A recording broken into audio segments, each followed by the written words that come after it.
South Dakotans have relied on the horse for hundreds of years to work the land, compete for the ultimate prize, and enjoy the view of the rolling hills and prairie lands from on top of the South Dakota horse. We celebrate equine power, grace, and beauty, and the South Dakotans who take the reins. This is the South Dakota Horse Podcast. Hello everyone, my name is Justin Ehrman. I'm the host of the South Dakota Horse Podcast. On today's podcast, we have some exciting guests for you. The first one is Kristen Gonsoir, who is the president of the South Dakota Quarter Horse Association. And our second guest is Shane Kramme, who is from the Fort Pierre area, and he's been very instrumental in getting the horse racing in Fort Pierre to come back. He's the track manager of the Fort Pierre race meet, and he's going to share his thoughts about what's been happening in the legislature to support the horse racing industry, and some other news about what's ahead for horse racing. So we're just going to get right to it. So here is, first up is Kristen Gonsoir. Well, I appreciate you coming on to talk with me here today. Just tell me a little bit about the association. First of all, you're the president of the South Dakota Quarter Horse Association, correct? Correct. Yep, I serve currently as the president of the South Dakota Quarter Horse Association. It's a nonprofit organization. Okay. How long have you been serving as the president? This is my third year as the president. I started in 2017 with my first cycle as the president, and now I will be doing my third term. Excellent. Okay. Well, very good. So what does it mean to be the president of this association? What are your responsibilities? My responsibilities are, it kind of varies, is to serve as a leadership role with the association.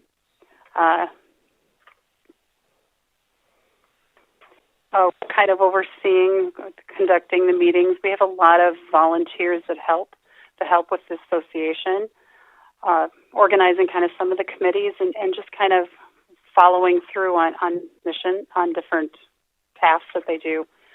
We have a lot of really well-organized committees that just kind of go with things right now, and like our banquet committee. Sure. Okay. Well, we'll get to the banquet in a bit, but I wanted to just find out more about what the association does. What kind of events do you plan, or what is your mission, I guess, as an association? Well, the South Dakota Quarter Horse Association is a nonprofit organization, and I guess its mission statement. The mission statement is to develop membership through educational programs, recognition programs, recreational opportunities, the monitoring of equine public policy, fostering of industry relations, and the marketing and promotion and publicity of the American quarter horse. That's our mission statement. Okay. We're in our 71st year of our organization. Wow. Go ahead. We serve as an affiliate of the American Quarter Horse Association. Sure. Okay. That's kind of what I was thinking. So I was curious about this. Do you, or like, what do you have to do to become a member of the South Dakota Quarter Horse Association? There's just an annual membership. You can go to our website at www.sdqha.com. And there's a membership application, and anyone can join. You don't have to be an AQHA member to join the affiliate. It's nice if you are, but the affiliate is a standalone membership to the American Quarter Horse Association. Okay, excellent. All right, so let's go to the banquet now. You had the banquet at the beginning of the month. Tell me how that went. What were some of the highlights of the event? So if we look at our banquet, it was our 71st annual banquet and meeting. We started off with I guess we'll call it a pre-social that was held at the Casey Tibbs Center on Friday, January 3rd. This was a great opportunity. It was an informal sort of setting for people to connect horse people from across our state.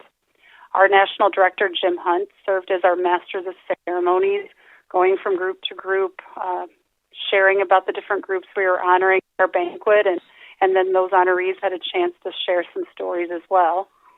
We had about 100 people at this pre-function event at the Casey Tibbs Center.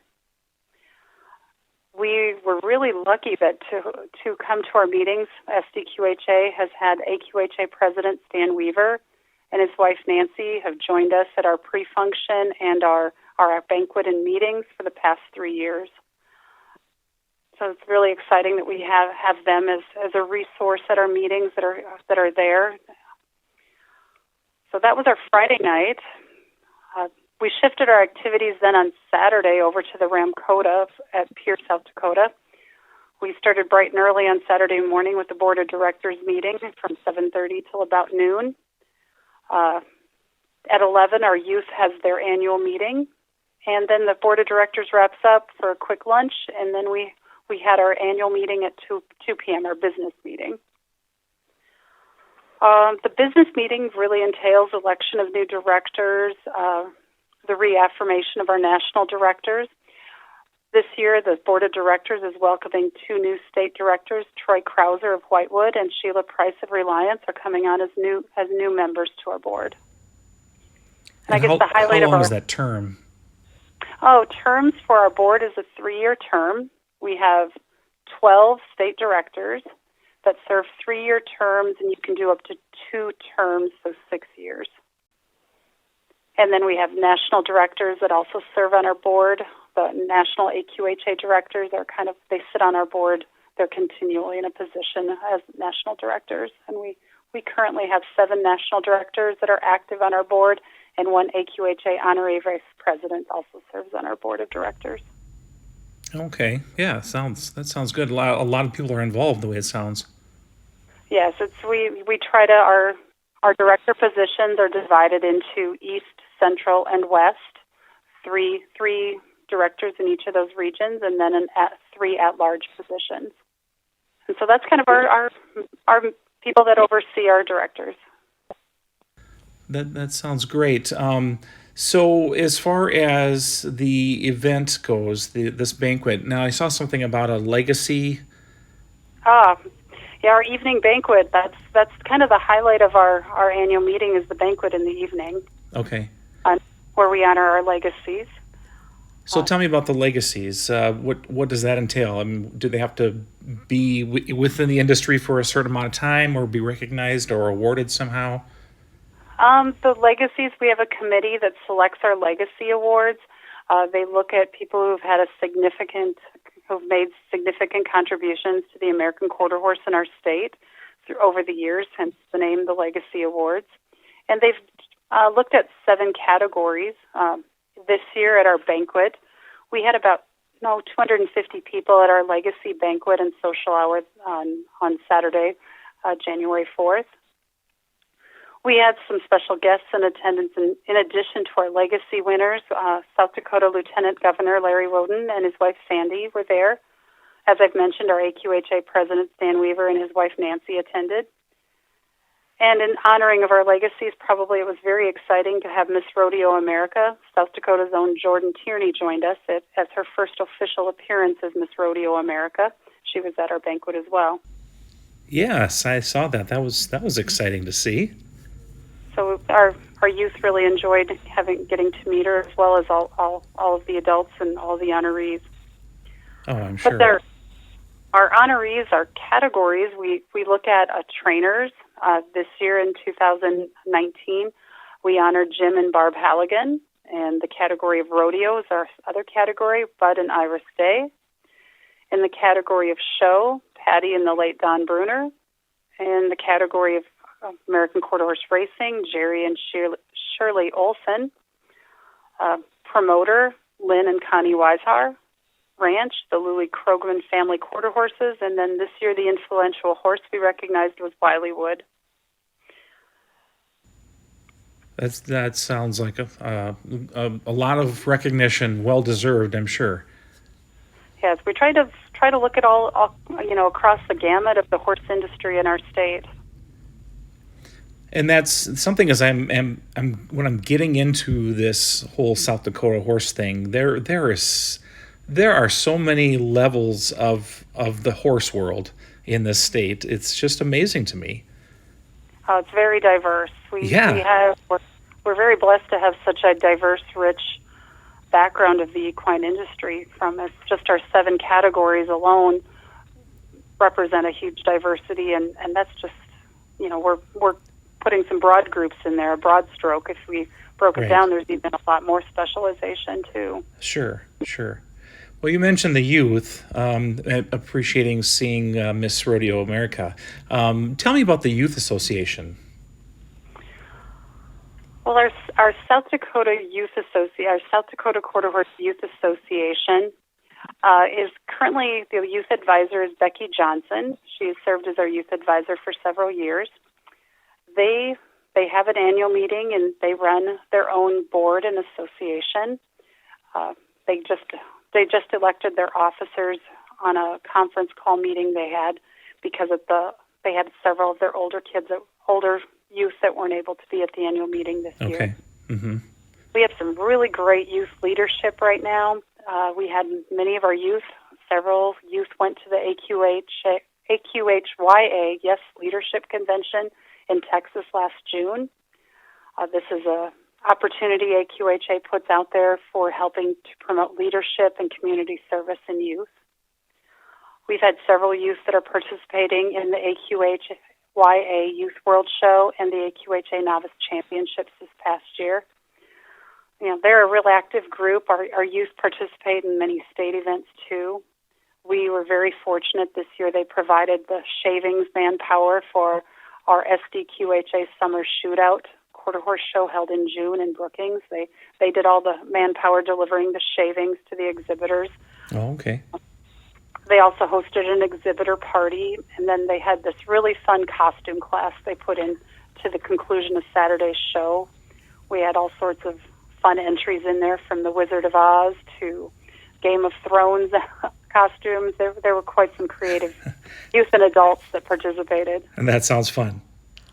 And then they assisted with our banquet too. They helped seat people at our banquet and served as kind of our little door greeters. Okay, great. So is there a membership fee to be involved in the youth organization? Yep, the youth have their own separate organization and their own separate fee to join. They have a few requirements of meetings. They need to be for end of the year awards. They have some requirements for meetings to attend and sponsorships they obtain. But they can get end of the year awards just like our adult association members do too. And that's part of our banquet too, is we honor both the youth end of the year winners from the various approved shows and the adults. So are there any upcoming events that are sponsored by the Quarter Horse Association?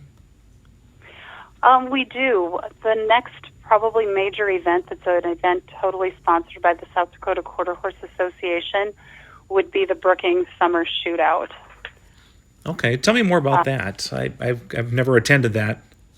Okay. What the Brookings Summer Shootout is, it's an AQHA horse show that's held at the Brookings Swiftel Center. It is sponsored and ran by volunteers from SDQHA, Run the Gates, Set the Trail. It's a full AQHA split combined show. New for 2020, we are going to offer 6 judges, which will mean 3 judges in 2 split combined shows, which means the classes, 3 judges judge each class at a time. And so half of the classes will be on one day, the other half will be on the next day. And then then we'll have 3 more judges for the last 2 days of the show. This show in the past we've had just 5 judges, so adding this additional judge is new for the year. And we're going to continue. Last year we had a very popular per judge entry fee that allowed unlimited showing per horse in all divisions, just 1 entry per judge, and it was very popular, and we're going to continue with that in 2020. That sounds like a great event. It's really exciting that it is the SDQHA's own show. ran by SDQHA.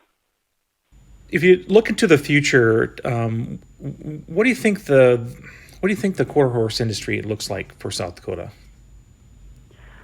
Well, as we'd mentioned earlier, the diversity in our state is definitely a plus for us. We have a highly diverse equine industry.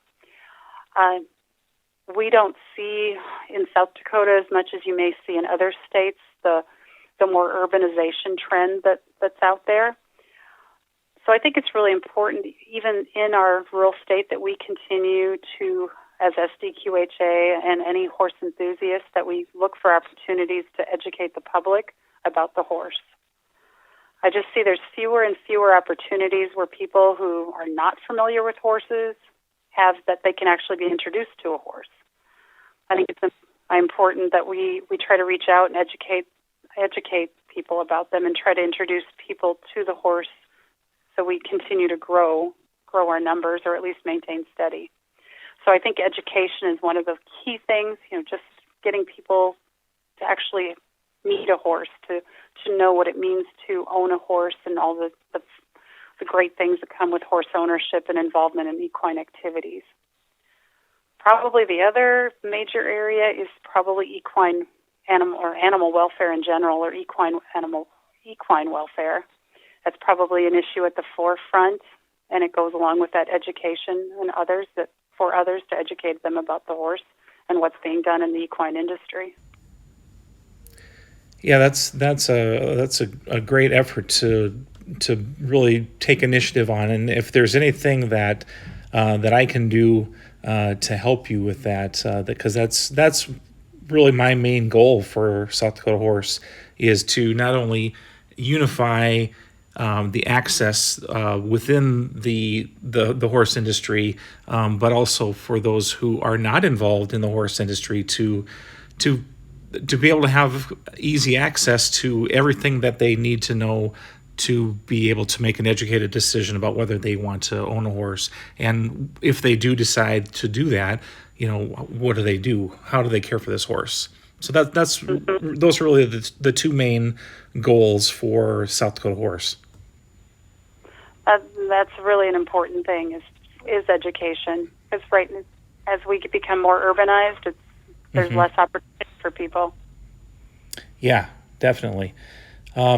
And that could be a whole nother podcast about what kind of opportunities that are available in the state for the urban areas.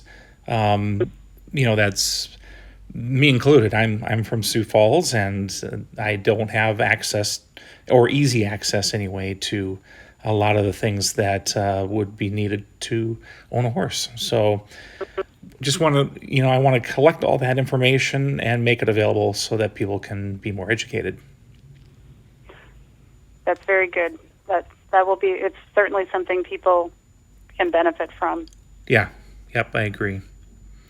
So I'm looking at your signature on your email, and I see that you have a lot of different titles and things behind your name. Can you explain what it is that you do professionally? And I see you're a judge and all that. So can you just explain all that? Well, I wear a lot of different hats. My husband and I, we live on a ranch by Groton, South Dakota, and we do raise Angus cattle and American quarter horses. We've raised American quarter horses for over 25 years. But I'm also an educator. That's what my degree is in. My undergrad's in chemistry, and I have a master's degree in teaching and learning. I'm a classroom educator. Chemistry, organic chemistry, and anatomy physiology is what I teach during the day, and I also coach speech and debate. On the flip side, I'm also an AQHA professional horseman and an AQHA level 1 judge. So I spend a lot of my summertime, fall time at horse shows as a judge, judging futurities, horse shows, open shows. I also love to do clinics. So I am a clinician. Kind of one of my specialties is ranch riding and trail, but I also work with youth and adults in horsemanship, showmanship, basic horse handling. I've been an open show judge for about 20 years, and I have an AQHA Level 1 card and a POAC judge card as well. I'm kind of thinking as I retire from the classroom, I'd like to do more and more judging. That sounds great. So do you travel all over the country to do that, or is it just regionally? Or Mostly just regionally for my judging. I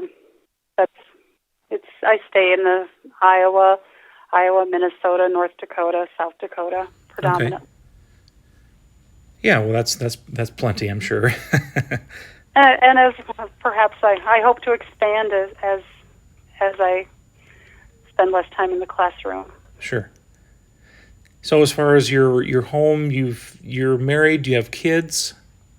I have 2 grown children.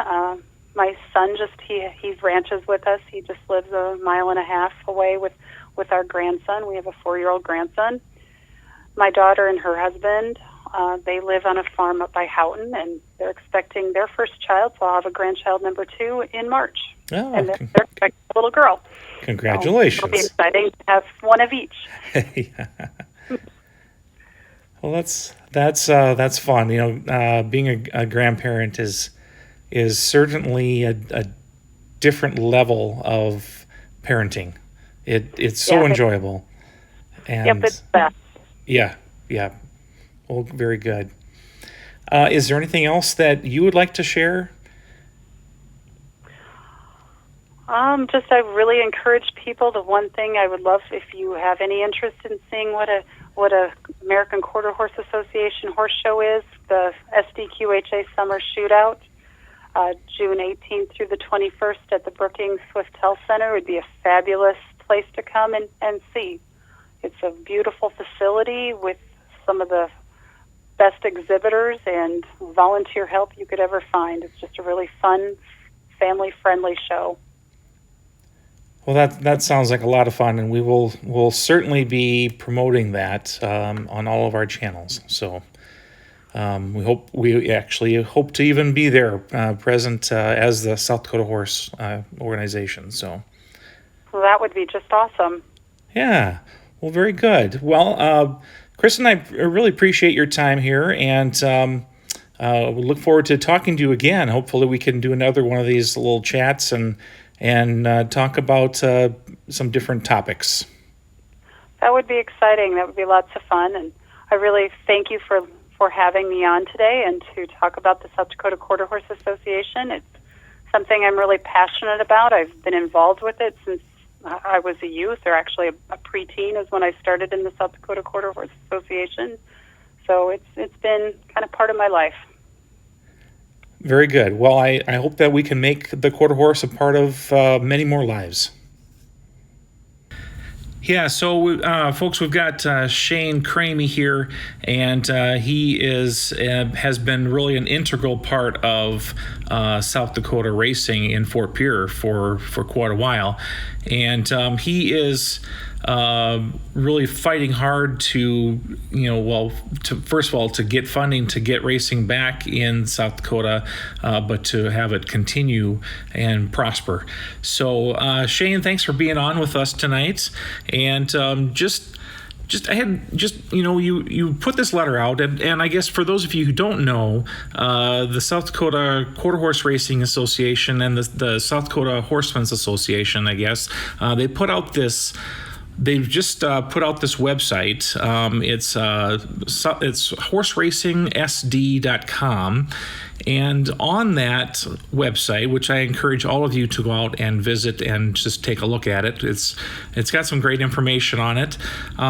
There's a letter on there that Shane composed just to kind of explain what's been happening on the legislative front for the funding to make horse racing possible. So Shane, you've mentioned a little bit about that, but so when did all this take place? This the SB 128.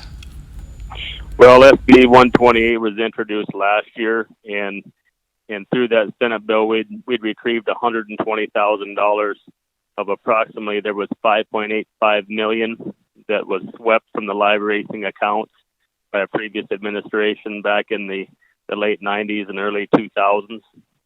And so when we introduced this Senate bill and were successful in retrieving that money, it was on the premise that was just a small percentage of that money. And that money was to be placed with the available funds that were in the live racing accounts, the revolving account, and the bread account that is overseen by the South Dakota Commission on Gaming, and which is utilized to produce these live racing events in Fort Pierre and Aberdeen. And that money was placed in the accounts and has become available. But now through this Senate Bill 38 of this year, the 2020 session, that it's an attempt to retrieve that $120,000 and take it away from the already available funds. And there would be, to my knowledge, there would be enough money left in the live racing accounts to conduct the race meet that we proposed in 2020, but it would deny that foundational stability for horsemen, provide them any assurance of having another race meet in 21. And, as we all know, horsemen, when they make these plans for these horses and plans for the future, they have to basically make those plans years in advance. So they know where they're going with these horses, and more specifically, South Dakota bred horses. Right. So for those of the listeners out there who don't know much about horse racing, what's the minimum age for a horse to race? Well, we will, like in this proposed 2020 race meet in Fort Pierre, we will have a futurity, and in racing, a futurity is for 2-year-olds. And that 2-year-old race is incentivized with South Dakota bred money. And the way that is incentivized is to entice producers to breed South Dakota bred horses, and they get to race in this race in Fort Pierre. And in the past, there were, and as even like as late ago as 1990, we were in a situation where we had 90 colts would run with this money, and now we're down to just a handful of these South Dakota bred horses. But they will specifically breed these horses and bring these 2-year-olds to race in this futurity. And there's also a derby as well, and that's for the 3-year-olds. And it will be incentivized with this money that is flowed into these live racing accounts through the OTB or simulcast mechanism. And there's only one simulcast site left in North Sioux City, and that is what is currently funding South Dakota horse racing. And that was a mechanism that was installed by Governor George Mickelson in 1987. So yeah, that's been in place for quite a while. So how did it come that we didn't have racing last year? Well, we were in a situation, and we'd worked hard and received this emergency funding, and it was placed with the other money. And my organization, the Vendrai Benevolent Association, and in reaching out and working with Northeast Area Horse Racing, we had discussions about this race meet. And what we'd encountered in Fort Pierre, we were scheduled to race first. And that application was submitted to race in 19, was submitted in November of 18. And so these dates are allocated to the organization, the Vendrai Benevolent Association, and we were set to race in 19. But as you know, and as all South Dakotans well understand, we encountered a weather situation that was basically insurmountable. And we were in a situation where we had a snow-covered racetrack and barns that were wet, and there were just so many weather-related challenges. And taking them all into consideration, and the main one we took into consideration was the safety of the horses and all individuals involved in this race meet. And we didn't feel that we were in a situation where we could produce a successful race meet and not necessarily come out economically ahead, but didn't want to get anybody hurt or any animals hurt. So we chose not to race.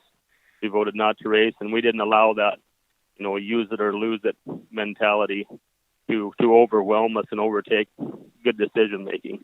And I know, working with the organization in Aberdeen, Northeast Area Horse Racing, they were in the same situation. And And when we reached out to horsemen and spoke with them and asked them, will you have horses available to come participate in this race meet? They had not had an opportunity to get the 60 days in these horses to get them ready to run. So we knew we were sitting on a situation where there were no horses to run. So we opted, if you will, to keep our powder dry, and that's why we've changed our dates to run in the fall. And we know that before we'd run for 70 years in the spring in Fort Pierre, and in Aberdeen had raced next, but we just felt that we needed this change and to try to change things up, and hopefully the weather will be a little more conducive to a successful race meet. Right. Yeah, I hope so too. You never know. You never know with our weather, but absolutely. I mean, you can encounter poor weather in July. So right. It's just kind of a roll of the dice, and it is what it is. But we've made these changes and think they're good changes for everyone involved. And sometimes change is difficult, but we look forward to attempting to put together this successful race meet for 2020. And we would very much like to have this foundational stability with that funding remaining in the live racing accounts to race again in 21. And I know the South Dakota horsemen are attempting to generate some of their own private revenues to be placed with these other funds, with these live racing funds to support these race meets. And a big shout out to the Horsemen's Association for doing that. Yeah, that was much needed. Sure. So, as I think about this, first of all, my first question is, how much does it really cost to run a race meet? Well, it depends on where you want to set your purses. And I mean, you can adjust your purses, but your operational costs have, just like with any business in the last 20 years, they have risen exponentially. And where there used to be so much labor put forth, on a donation basis, what all organizations are encountering now is it is tough to find volunteers because there is so much going on, and I mean, communities are busy, so you have to pay these people to come in and help produce this race meet. So if you're in a situation where insurance is a large expense, I mean, it's when you use a starting gate to race horses, there's a large expense, but with that race meet, seems that it comes a lot of oversight and regulation and from the state, and that's a good thing for the safety of the horses and safety of the riders and safety of everyone involved. And so it's not cheap. And if you want to, what we propose for this $224,000 for a 2-day race meet, $7,500 purses, $15,000 for a bred derby and a bred for 30, and the rest of it would be utilized for operational costs. And you must understand, if we run an efficient race meet and don't use all of the money that was laid out for operational expense, it will flow back to those live racing accounts, and there will be there to be utilized in the next race meet. And so as an organization like the Bren-Bred Benevolent Association, we will undergo an audit by the state, and they oversee that. The Gaming Commission does, and we have to pass that audit, and everything is overseen, and it's regulated with the most stringent of expectations from the South Dakota Commission on Gaming. So you can adjust your purses, and you can adjust some of your operational expenses, but what I don't want to do as a track manager is cheapen things up where it becomes a safety issue. And so there's a delicate balance there. And so, but I think we can achieve that delicate balance and produce a successful race meet and attract horses. And what's difficult about everything is if you don't have that future, because racing needs to look ahead 2 or 3 years into the future for these producers and these ag producers to build any kind of stability and make their plans. And that's what happened when the first time that money was swept from those accounts. It kind of sent a negative signal to all producers that, hey, maybe if you plan on making a future out of this, maybe you better look on racing elsewhere than South Dakota. And there's been many successful individuals get their start in South Dakota and use it as a stepping stone and move on. Sure. And that was going to be my next question is, since the opportunities to race in South Dakota are not great by any means. We've got the 2 meets. These producers, how are they making their living if we only have 2 meets in South Dakota? So they must be racing elsewhere, right? Well, absolutely. And in Fort Pierre, we would, when I say back in the day, even, 10, 12 years ago, and 20 years ago when we were still racing 8 days, we're in a situation where individuals would come in March and begin training horses in Fort Pierre and be in the community for, until May, but they would begin training those horses, and Fort Pierre was utilized as that beginning racetrack, and those horses would, they would flow out of here around the nation. And it was that training track, and they would go on to Aberdeen and participate in Aberdeen, but then they would flow to other places. And I mean, that's kind of what we were, and that was our niche in the market, was this training facility. But there was a lot of good horses come out of South Dakota, and a lot of good trainers, and used it as a stepping stone. And when that money started getting swept from those accounts, there were trainers that had large stables that basically had to opt out of even participating in South Dakota and move on, to make that living. And that was a terrible situation. And quite frankly, in the last, 5, 6, 7 years, the individuals that participated in South Dakota, that lived in South Dakota, participated in South Dakota horse racing more out of loyalty and not out of economics, but just honor bound and knowing their history, and that their fathers and their grandfathers and the horse breeding history, that they were honor bound to South Dakota. And we appreciate that greatly, because I understand that feeling very well. Well, and the more I talk with people in South Dakota that are involved with horses in any sport or any industry, the loyalty and the ethics to keep things in South Dakota and to have that pride that they're in South Dakota, it's just tremendous. I've been so impressed. Oh, absolutely. For sure. When you speak with individuals, and it seems inevitably, when you're speaking to legislators and business people, everybody wants to speak about the economic side. And I can point to things about what this does economically for South Dakota, the tax revenues it generates, and they spread out and it grows exponentially and flows back into the general fund. And I can make that case, absolutely. And that's easy to do. But what it is tough to measure is the cultural aspect of the horse industry and of the agricultural industry in general in South Dakota.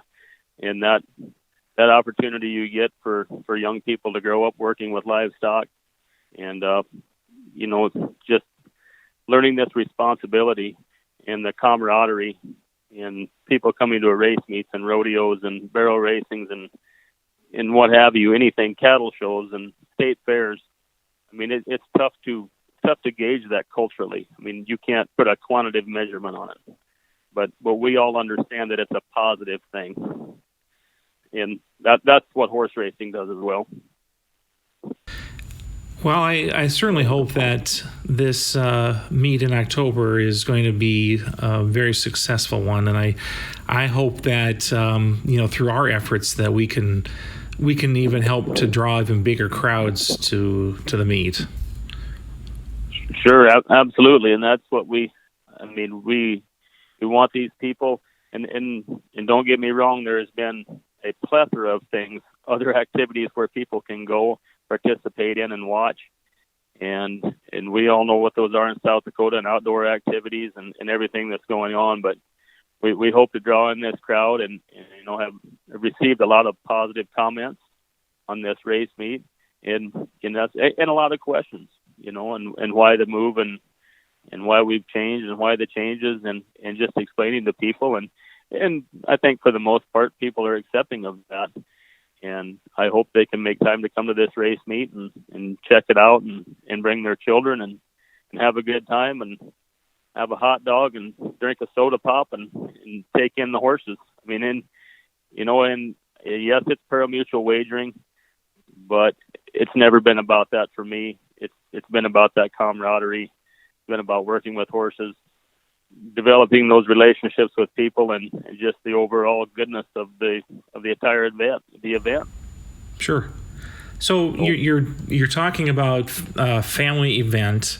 So at the meet, what can families experience while they're there? I mean, other than the racing, other than the great food, I'm sure, what else is there? I mean, what would draw a family to come to the races? Well, and when we raced in 2018, we had the opportunity and some great sponsors, and they provided a lot of gifts for raffle and drawings. And at that time, we also had some stick horse races for the kids, and they got out on the racetrack and got to do that. That was a lot of fun, and had another organization help us out with that. And when I talk to a lot of people that haven't been to the event before, and they're a little a little intimidated by it, and I tell them, I said, just come and watch and sit in the shade, and just take it all in. You don't have to go bet. That's not what it's about. But just sit and watch the horses, watch them saddle the horses, watch the horses on the racetrack, watch the people out riding the horses and how they interact and what they do. And it's such a visual stimulation, and just the sights and the sounds, and the noise and the smell, and when you take it all in and put it all together, it's like no other event. I mean, it offers that little bit of class, with the beautiful movements of a horse, and just everything combined makes it the event that it is. That sounds like a great time to me. Sure. Well, I mean, it's yeah. I mean, I've never talked to anyone that has come to the races that didn't walk away with a positive experience. And I've talked to many that the first time that did that come and watched it, and they said, "Oh my, I never thought it would be like that. I can't wait to come back." And I fully hope we can make this happen for them again.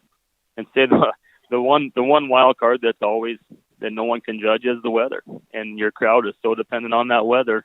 I mean, it can be sunny and 75 and everything's good, and we've experienced times when it was not so good. So it has a large bearing on that crowd. No, yeah, that's absolutely and that true. entire experience. Right.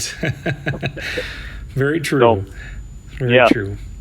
So now the meet is on the fairgrounds, right? Correct.